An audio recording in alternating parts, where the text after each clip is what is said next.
जब भी पाकिस्तान की टीम सेलेक्ट की जाती है तो T20 की बेस पे वनडे की टीम और वनडे की बेस पे T20 की टीम, इसकी मुझे कभी समझ नहीं आई। ऐसा क्यों होता है? अभी भी BPL में जिन्होंने परफॉर्म किया उनको आप टीम में ले आए हैं चैंपियंस ट्रॉफी के लिए, तो वाई नॉट फर्स्ट क्लास के प्लेयर्स, वाई नॉट वो प्लेयर्स जो ऑलरेडी परफॉर्म कर चुके हैं जैसे हसीबुल्ला है, उसको क्यों नहीं चांस दिया गया ओपनिंग स्पॉट पे? इस बात की अच्छा, इसमें ये बड़ा अच्छा क्वेश्चन है। बांग्लादेश प्रीमियर लीग में खुशदी शाह ने खुश कर दिया, लेकिन पाकिस्तानी टीम में आके, नेशनल टीम में आके उतना अच्छा नहीं परफॉर्म कर पाए।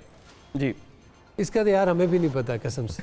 ये तो हमारे लिए भी एक मोहमा है। वो फवाद आलम होते थे, उनको उठा के वनडे खिला देते थे। टेस्ट प्लेयर, वो ही was one of the best test player, वो बन सकता था। 3 सेंचुरियां की मतलब उनकी एग्जीक्यूटिव 50 सेंचुरी है फर्स्ट क्लास में और उनको वनडे खिला देते थे। 12,000 से ज्यादा रन मेरे ख्याल से कोई प्रॉब्लम है थोड़ा सा माइंडसेट में भी कहीं ना कहीं।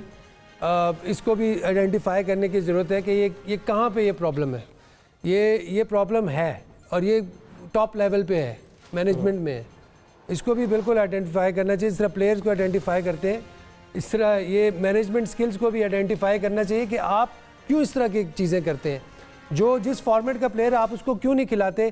टैलेंट आइडेंटिफिकेशन का मसला है। ये मैं अभी भी कह रहा हूँ, बार बार भी कह रहा हूँ और आगे भी कहता रहूँगा कि आप जो टैलेंट है उसको सही तरह आइडेंटिफाई करके और उसको सही तरह पॉलिश करके, आप अगर एक टैलेंट को आप आइडेंटिफाई करते हो तो फिर then give him a go.